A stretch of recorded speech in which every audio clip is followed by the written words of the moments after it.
September 19, 1944. The fog-shrouded fields near Arracourt, France.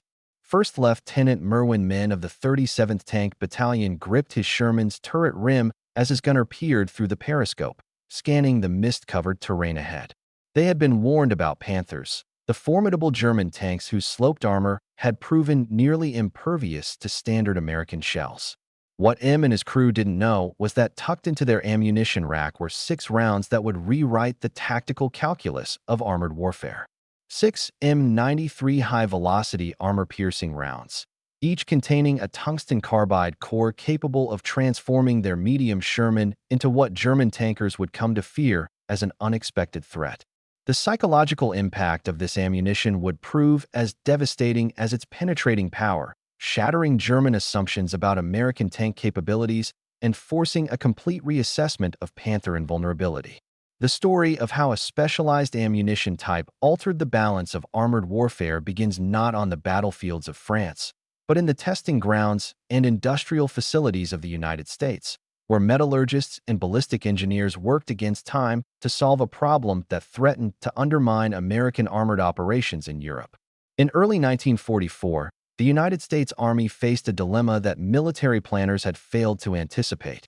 The M4 Sherman tank, backbone of American armored divisions, was encountering German tanks it could not reliably defeat from the front. The Panther, Germany's answer to the Soviet T-34, combined a powerful 75mm high-velocity gun with an 80mm glassy plate, sloped at 55 degrees, creating an effective thickness of approximately 140mm that proved nearly impenetrable to American tank guns. American intelligence had underestimated both the quantity and quality of Panthers that would be deployed. By June 1944, when Allied forces landed in Normandy, 38% of German tanks in the theater were Panthers. Not the handful predicted, but hundreds of these advanced medium tanks, often crewed by inexperienced soldiers, but protected by armor that conventional American tank guns could not penetrate frontally. The 75mm M3 gun that armed most Shermans in Normandy could not penetrate a Panther's frontal armor at any range. The round would simply bounce off the sloped glassy plate, leaving the Sherman crew vulnerable to return fire from the Panther's powerful gun, which could destroy a Sherman from over 2,000 m. Even the improved 76mm M1 gun, which began reaching units in July 1944, struggled against Panther armor. Using standard M62 armor-piercing capped rounds, the 76mm could penetrate 109mm of armor at 1,000 m at 0 degrees obliquity. This was sufficient against the Panzer IV and many German assault guns, but the Panther's sloped frontal armor remained effectively immune. The 76mm could penetrate the Panther's gun mantlet, but only at extremely close range, typically under 100 m, a distance at which the Panther's advantages in firepower made engagement suicidal. The problem was not the gun itself, but the ammunition it fired. The deployment of the 76mm gun itself had been a saga of bureaucratic hesitation and belated recognition. The first M4 Shermans mounting the 76mm M1 gun rolled off production lines in January 1944. These M4 A1176 Shermans arrived in Britain on April 10, 1944, with 130 tanks delivered to prepare for the Normandy invasion. Yet despite their availability, American commanders refused to deploy these improved tanks on D-Day. The reasons were multiple. Crews lacked adequate training time on the new weapon system. Logistical concerns about maintaining 2 different ammunition types complicated supply planning. Most critically, commanders believed the 75mm gun would prove adequate for the expected opposition. This proved to be a catastrophic miscalculation.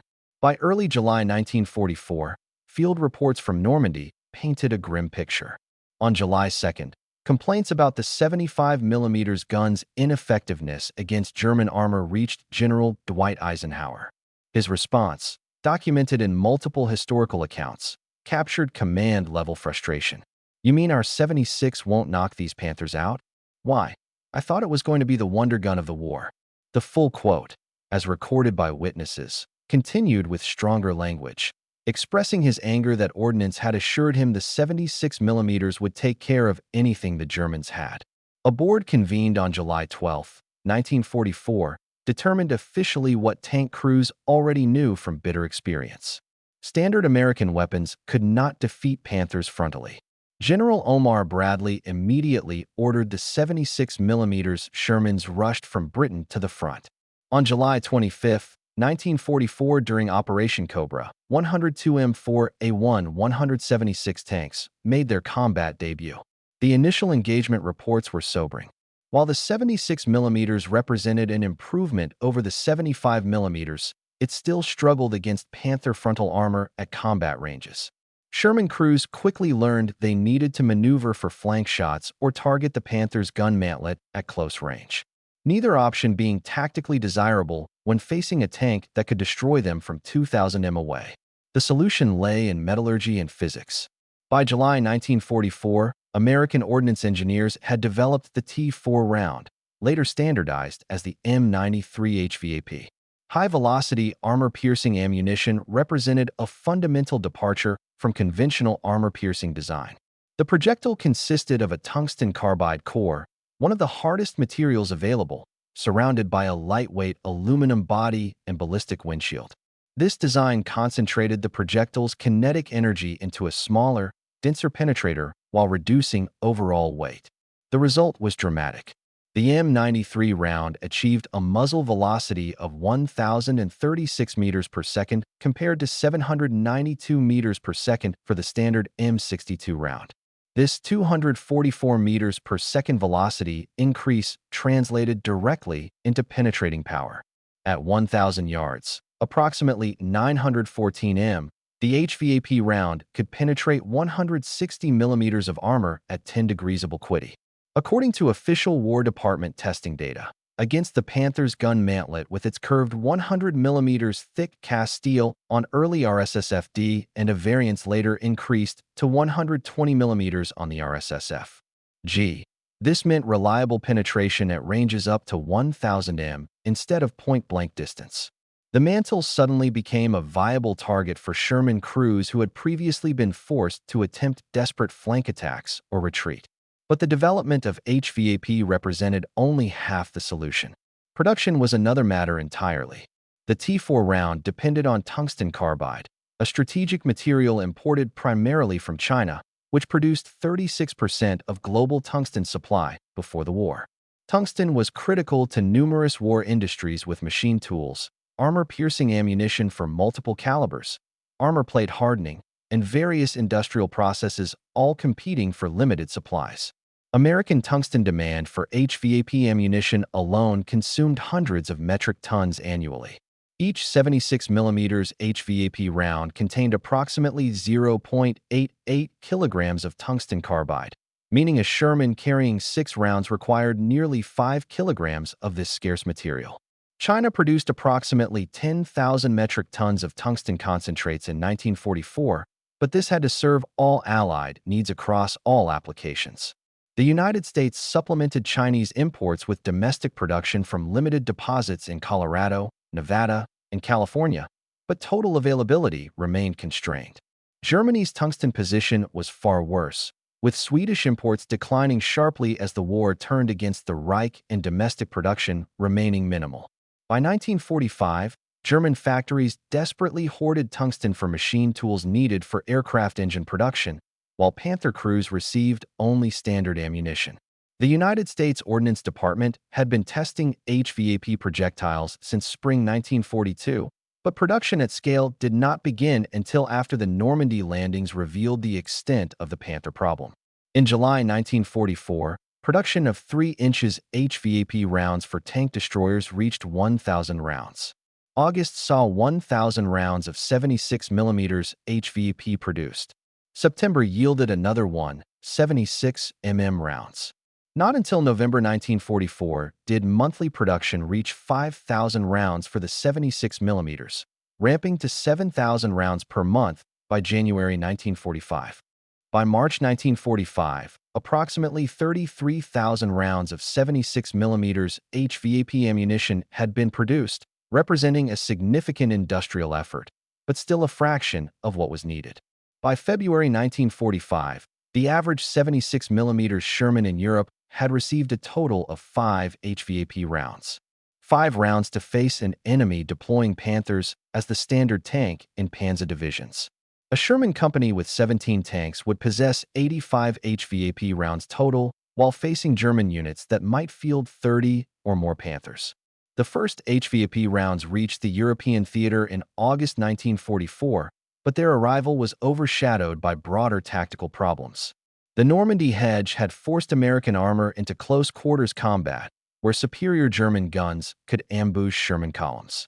Tank crews faced an enemy who had learned to position Panthers in hull-own positions, exposing only the heavily armored turret while keeping the more vulnerable hull hidden. German doctrine emphasized first-shot capability with Panthers waiting in prepared positions, allowing Sherman columns to approach before opening fire from ranges where American return fire was ineffective. The psychological impact on American tank crews was severe. Crews nicknamed the Sherman the Ronson lighter, claiming it lit on fire every time. While post-war analysis showed this reputation was exaggerated, the perception shaped behavior. Tank commanders who spotted Panthers often chose to call for artillery or air support rather than engage directly, ceding tactical initiative to an enemy who could be defeated with the right ammunition and tactics. The arrival of HVAP rounds began changing this calculus, but slowly hampered by the scarcity of the ammunition and the lack of training on its capabilities and limitations. The first widespread combat test of HVAP ammunition came not in Normandy's hedge, but in the open country of Rain, where American armored divisions had broken out into terrain that favored German defensive tactics. September 1944 found Lieutenant General George Patton's Third Army deep in France, racing toward the German border with logistics stretched to breaking point. The 4th Armored Division, one of the most effective American armored formations, had advanced aggressively, seizing a bridgehead over the Moselle River near Arracourt. German high command recognized the threat. If Patton's armor reached the Rhine and crossed into Germany proper, the industrial heart of the Reich would be exposed. General Otto von Manteufel's 5th Panzer Army received orders to counterattack, destroy the American bridgehead, and push back Patton's advance. The German force assembled for this attack included 2 newly formed Panzer brigades, the 111th and 113th, equipped primarily with Panther tanks fresh from German factories. On paper, the German advantage appeared overwhelming. The 2 brigades together fielded approximately 150 tanks against Combat Command A of the 4th Armored Division, which possessed roughly 50 Sherman tanks. The 113th Panzer Brigade alone entered battle with approximately 90 tanks and assault guns in both battalions combined, including 42 Panthers and 40 Panzer IVs. German planners anticipated a rapid victory. The Panthers' technical superiority should compensate for any American advantages in logistics or air support. They were fundamentally mistaken. The Battle of Arracourt, fought over 11 days from September 18th to 29th, would become the largest tank engagement fought by American forces until the Battle of the Bulge. More importantly, it would demonstrate that American tank crews, properly trained and equipped, could defeat technically superior German armor through superior tactics, combined arms coordination, and judicious use of high-velocity armor-piercing ammunition. The morning of September 19th began with thick fog blanketing the rolling terrain around Arracourt. German reconnaissance was limited. The Panzer brigades, lacking proper scouting units, advanced blindly into terrain held by American forces who knew the ground and had established defensive positions. At approximately 8 a.m., elements of the 113th Panzer Brigade penetrated American outposts east and south of Arracourt. The German tanks, factory new Panthers with inexperienced crews, moved forward in column formation, a tactical error that veteran American tankers immediately exploited. Captain Kenneth R. Lameson's C Company, 37th Tank Battalion, held positions along key approaches to Arracourt. His Sherman crews had been briefed on the HVAP rounds in their ammunition racks, 6 rounds per tank. Use them wisely, the briefing had emphasized, against Panther turrets or mantlets at ranges where velocity remained sufficient for penetration. The fog that hindered German reconnaissance now worked in favor of American defenders. A section of Lameson's Shermans occupied positions south of the village when the first Panther materialized from the mist, barely 75 m away. At this range, The Panther's superior long-range gunnery meant nothing. The American gunner fired instantly. The HVAP round, traveling at over 1,000 meters per second, struck the Panther's gun mantlet. The tungsten carbide core punched through the curved cast steel and detonated the ammunition stored directly beneath the gun breech. The Panther exploded, its turret lifting slightly from the force of the secondary detonation. Two more Panthers emerged from the fog in quick succession. Both were destroyed within seconds, their crews having no time to effectively return fire in the limited visibility. The remaining German tanks turned away, crews shocked by the sudden loss of 3 Panzers to what they had been told were inferior American tanks. Throughout the morning of September 19th, similar engagements erupted across the Arracourt sector. American tanks using the fog as concealment engaged Panthers at ranges where HVAP rounds were most effective. The German tactical deployment proved disastrous. Advancing in column without proper reconnaissance, Panther crews repeatedly exposed their thinner side armor to American flanking fire. Near Arracourt's command post, a platoon of M18 Hellcat tank destroyers, also equipped with 76mm guns and HVAP ammunition, engaged German armor at close range. The fast-moving tank destroyers proved devastatingly effective in the close-range fog-shrouded combat. By noon, as the fog lifted, American forward artillery observers could coordinate fire with defending tank companies. P-47 Thunderbolt fighter bombers of the 405th Fighter Group arrived overhead, diving through gaps in the cloud to strike German armor with rockets and machine guns. The combination of American advantages became clear. While the Panther possessed superior armor and firepower as an individual weapon system, American forces employed combined arms tactics as standard doctrine. German tanks advanced without adequate artillery support, without air cover, without infantry to clear American defensive positions. American forces coordinated armor with artillery, air power, infantry, and tank destroyers in an integrated system that overwhelmed German technical advantages. When Panthers encountered these prepared defenses, they were destroyed piecemeal despite their superior capabilities. The HVAP ammunition did not make Sherman tanks equal to Panthers in technical specifications, but warfare is not conducted according to technical specifications alone. Tanks are destroyed by crews who exploit vulnerabilities under combat conditions. The Panther's gun mantlet necessary to allow the 75mm gun to elevate and traverse created a weak point.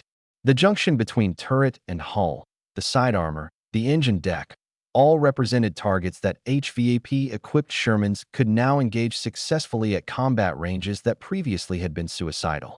More devastating to German morale was the psychological impact of discovering their armor was no longer invulnerable.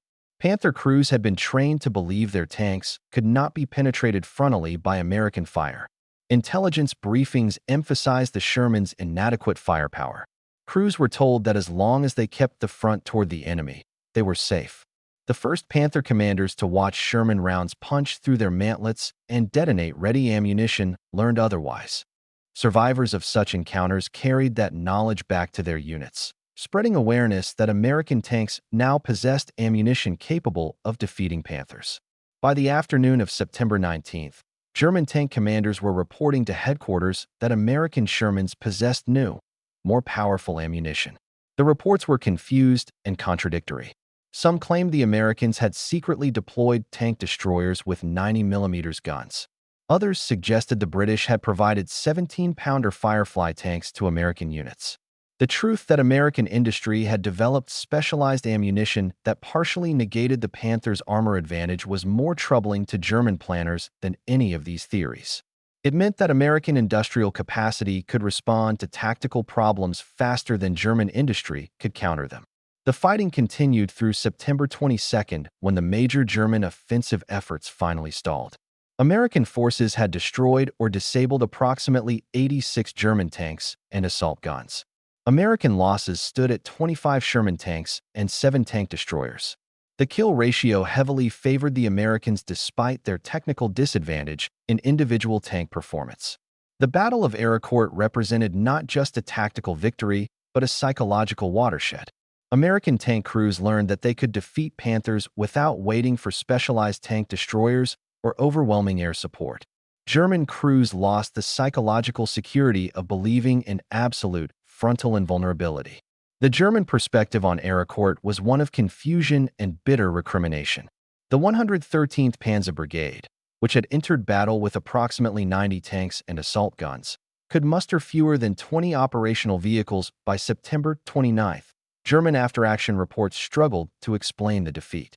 The technical superiority of the Panther was undeniable on paper. How had inexperienced crews in newly produced tanks been defeated so comprehensively? The answers lay partly in training and experience. The Panzer Brigade crews had minimal training, often arriving at the front with only weeks of instruction. American tank crews in the 4th Armored Division were veterans who had fought across France, understood combined arms warfare, and had learned to read terrain for tactical advantage. But training alone did not fully explain Panther losses, particularly the penetrations that should not have been possible with standard American ammunition.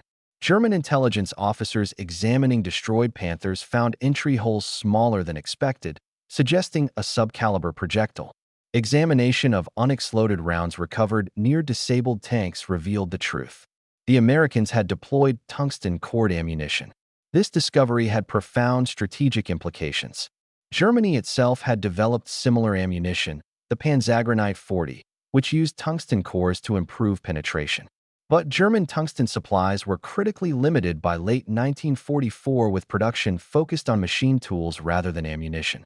If Americans could field specialized tungsten-cored ammunition in quantities sufficient to distribute to frontline tank units, it demonstrated industrial capacity and resource access that Germany could not match.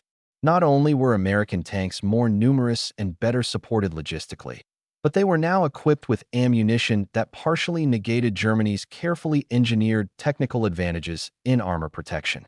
The impact of HVAP ammunition extended beyond the immediate tactical results at Arracourt. As word spread through American armored units that the new ammunition could defeat Panthers under favorable circumstances, tank crews became more willing to engage German armor directly. The psychological paralysis that had affected some units during the difficult Normandy fighting began to dissipate. Crews still respected the Panther's capabilities, but no longer felt helpless against it. This shift in morale proved crucial for subsequent operations. A crew that believes it can fight will engage aggressively, seeking advantageous positions and taking calculated risks. A crew that believes it is outmatched will hesitate, ceding initiative to the enemy. HVAP ammunition, though in critically short supply, provided American tankers with a weapon that allowed them to fight Panthers on more equal terms. Even crews that had never fired an HVAP round benefited psychologically from knowing the ammunition existed and might be available when most needed. Commanders were forced to make difficult prioritization decisions with the limited HVAP supply. Tank destroyers whose mission focused specifically on anti-tank combat received preferential allocation.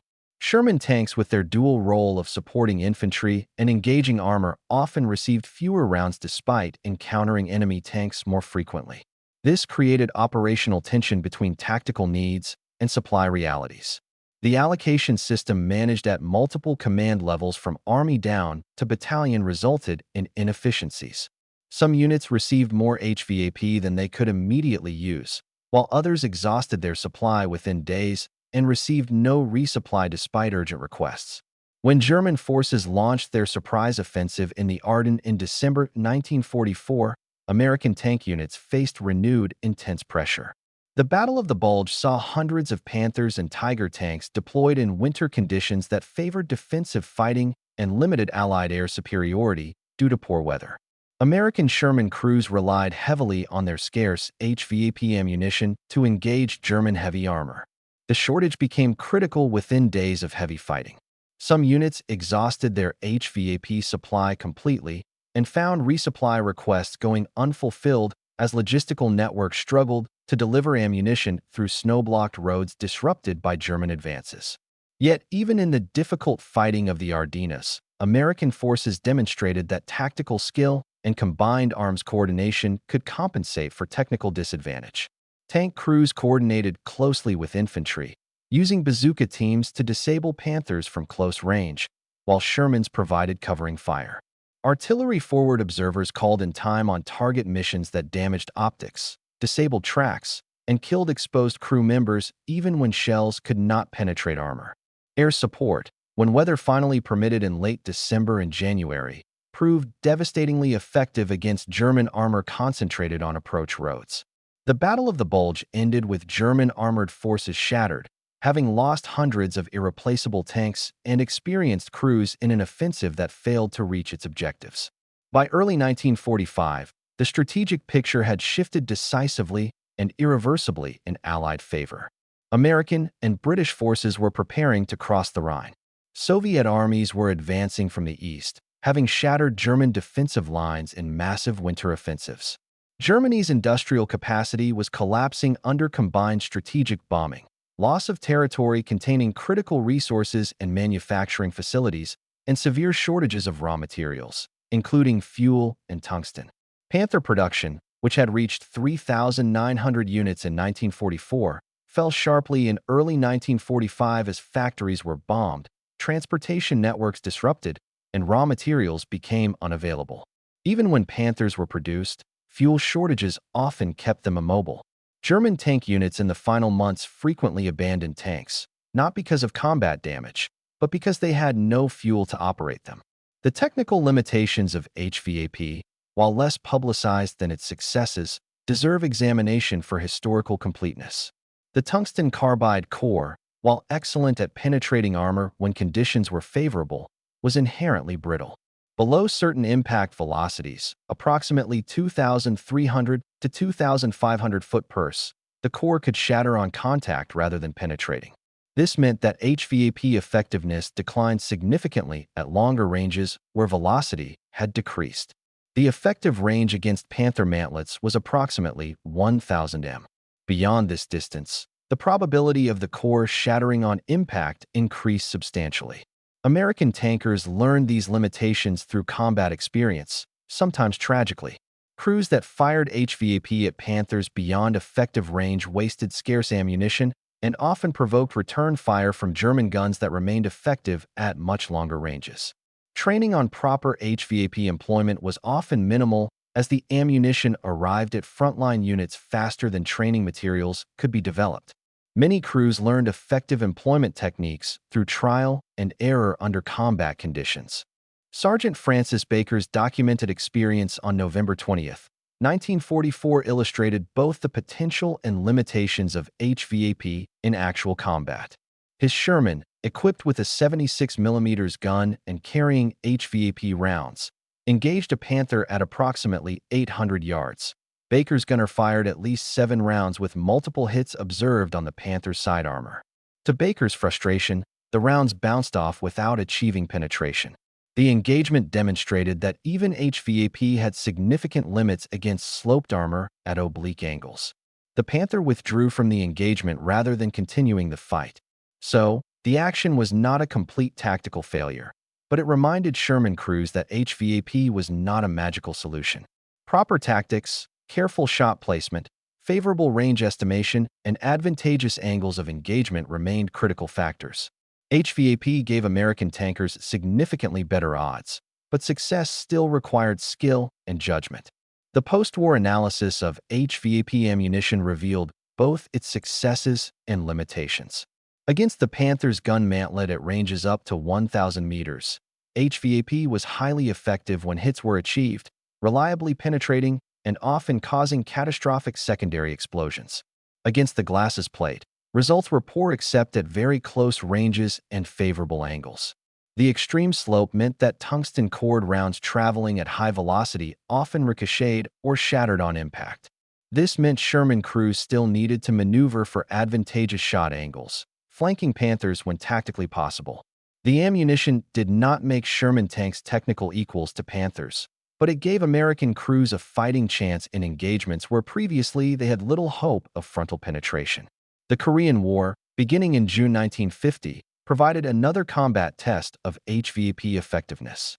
American Sherman tanks, now primarily the M4A3 E8 variant armed with 76mm guns, faced Soviet-built T-3485 tanks in North Korean and later Chinese service. Unlike the situation in Europe, Where HVAP had been critically scarce, by 1950, tungsten supplies were no longer constrained by competing wartime demands and substantial stocks were readily available. American tank crews in Korea found that HVAP rounds easily penetrated T-34-85 armor at normal combat ranges. The T-34-85, while capable, possessed armor protection significantly inferior to the Panther. Its 90mm thick turret front and 45mm thick glasses plate could not resist tungsten-cored projectiles fired at high velocity from 76mm guns. American Shermans in Korea achieved remarkably favorable exchange ratios against communist armor due partly to superior crew training, but also significantly to the plentiful availability of HVAP ammunition. The vindication of the 76mm Sherman in Korea was bittersweet for veterans of European combat. The ammunition that could have been more widely employed in Europe proved devastatingly effective in Asia when supply constraints no longer limited employment. The German perspective on American HVAP ammunition gathered from post-war interrogations and examination of captured documents revealed grudging professional respect and deep frustration. German ordnance officers recognized that American industry had solved the tungsten-core ammunition problem more successfully than German manufacturers. Despite Germany having pioneered the underlying technology, while Germany had developed tungsten-cored ammunition with the Panzer Granit 40 series, production limitations meant these rounds were never available in sufficient quantities. American production of HVAP, though also limited by tungsten scarcity, still exceeded German capabilities substantially by late 1944. German tank crews interviewed after the war frequently mentioned American ammunition improvements as a significant factor that complicated their tactical situation. The knowledge that Sherman tanks could penetrate Panther mantlets at combat ranges meant German crews could not simply rely on frontal armor for protection. This forced more cautious tactics, slower advances, and greater reliance on defensive positions. But defensive warfare ceded initiative to American forces, allowing them to employ combined arms tactics that negated German advantages. The psychological impact of losing armor and vulnerability contributed to the increasingly defensive mindset that characterized German armored operations in 1945.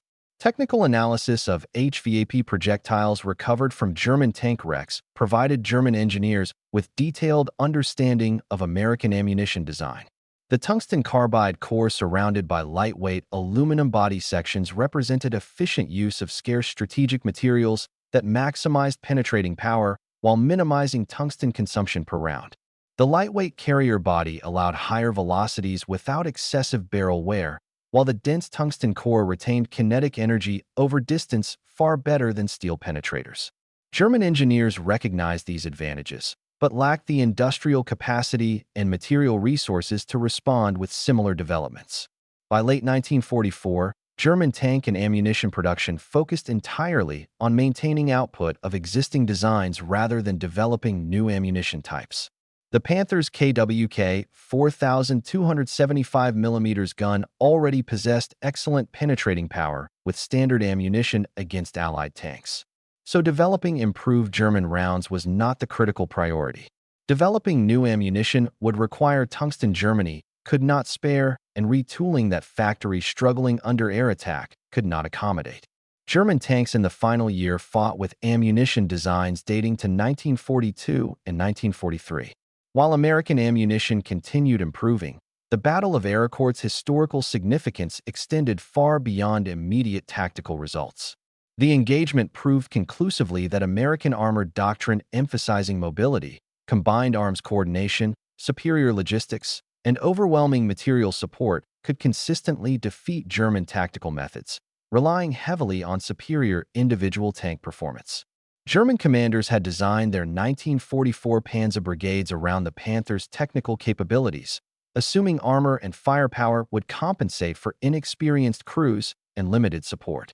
This assumption proved catastrophically false. The lesson was clear to military observers on both sides. Technical excellence in weapons design mattered and provided advantages, but operational excellence in combined arms warfare, superior logistics, and better training mattered more for achieving tactical and operational success. The impact of HVAP on individual tank crews deserves consideration beyond purely technical analysis. For American tankers who had faced Panthers with only standard ammunition during difficult Normandy fighting, the arrival of HVAP represented tangible hope. The ammunition did not eliminate the Panther threat, but provided a tool that offered reasonable chances of achieving penetration under favorable circumstances. This psychological boost contributed to improved performance and more aggressive tactics. For German tankers, the knowledge that American tanks now posed a credible frontal threat fundamentally altered tactical calculations. Otto Carrerius, a highly decorated German tank ace who commanded Tiger tanks and survived the war, wrote extensively in his post-war memoirs about the psychological impact of facing enemies who could penetrate his armor. The sense of invulnerability that thick armor provided was crucial to crew morale and aggressive tactics. When that sense eroded, crew performance suffered measurably. Panther crews facing HVAP-equipped Shermans experienced this erosion of confidence. The mantlet became a known vulnerability that competent American crews could exploit. This knowledge made Panther crews demonstrably more cautious, slower to engage, and generally less willing to take tactical risks. The strategic implications of HVAP development extend to broader questions about technological competition in modern warfare and the crucial importance of industrial capacity. Both American and German research establishments possessed competent engineers and sophisticated understanding of ballistics and armor penetration. Both recognized the value of tungsten-cored ammunition early in the war, and both developed functional designs. The critical difference came down to industrial capacity and resource availability rather than scientific knowledge. American industry could produce HVAP in quantities sufficient to influence battlefield outcomes meaningfully, though never enough to fully equip all units. German industry could barely produce enough to conduct testing. This pattern repeated across numerous weapon systems throughout the war. Germany developed sophisticated and often technically superior weapons, but could not produce them in quantities that affected strategic outcomes. American industrial capacity produced less sophisticated but highly effective equipment in overwhelming numbers. The M4 Sherman was objectively not the best tank of World War II by most technical measures, but American factories produced approximately 49,324 of them compared to approximately 6,132 Panthers. This 8-to-1 production ratio, combined with ammunition improvements like HVAP that reduced the technical gap, proved strategically decisive. The post-war careers of veterans who fought at Arracourt reflect the enduring impact of these combat experiences on military thinking. Lieutenant Colonel Creighton Abrams, who commanded the 37th Tank Battalion at Arracourt with distinction, rose to become United States Army Chief of Staff and gave his name to the M1 Abrams main battle tank. The lessons Abrams learned about combined arms warfare, the critical importance of crew training, and the necessity of adequate ammunition influenced his entire career and the doctrine he helped develop.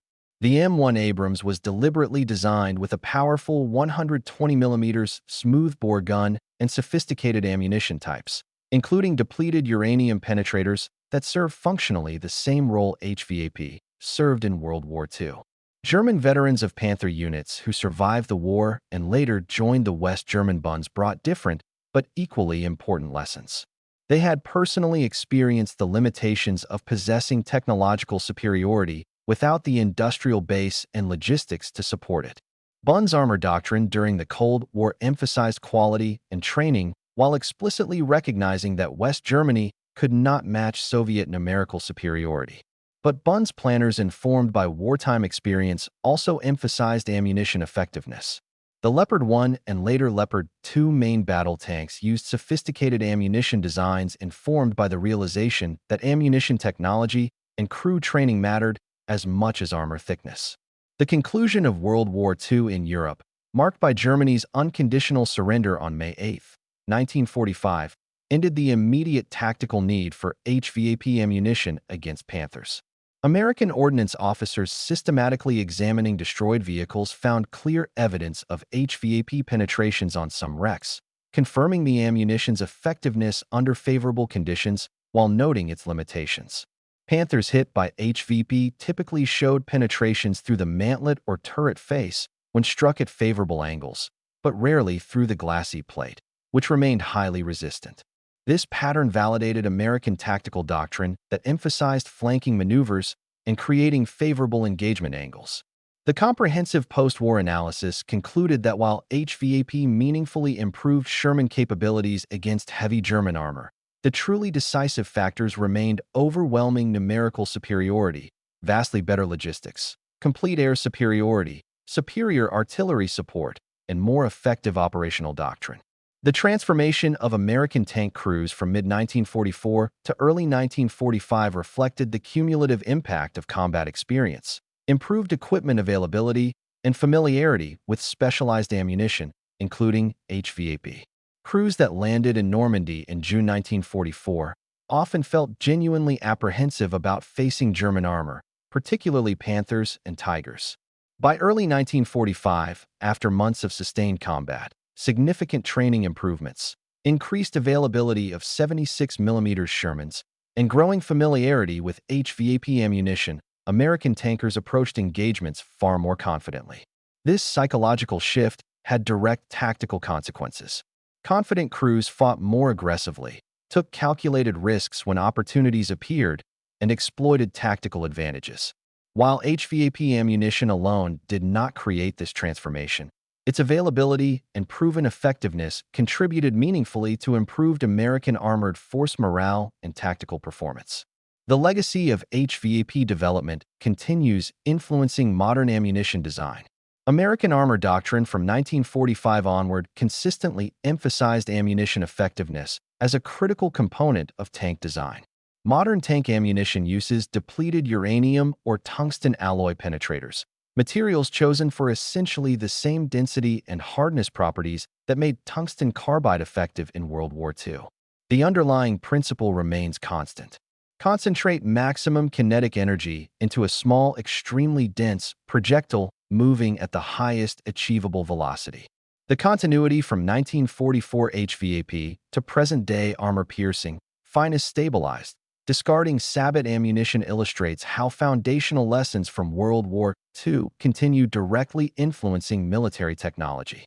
Soviet and later Russian tank ammunition development followed remarkably similar paths, independently recognizing that armor-piercing capability depends heavily on projectile material properties and kinetic energy delivery. The global tank ammunition industry had its technological roots in the HVAP experience, where engineers first demonstrated conclusively that specialized ammunition could partially overcome armor protection advantages.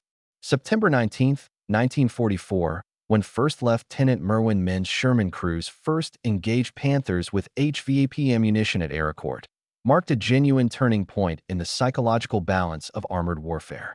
German crews who had fought confidently behind their armor learned that American tanks could pose a serious frontal threat. American crews who had felt outmatched gained meaningful confidence from knowing they possessed ammunition that could defeat Panthers under favorable circumstances. This shift in tactical psychology enabled by tungsten-cored ammunition produced in American factories influenced every subsequent armored engagement of the European War. HVAP ammunition, though never available in desired quantities, provided enough improved capability to transform American tank crews from uncertain defenders into confident attackers willing to engage German armor directly.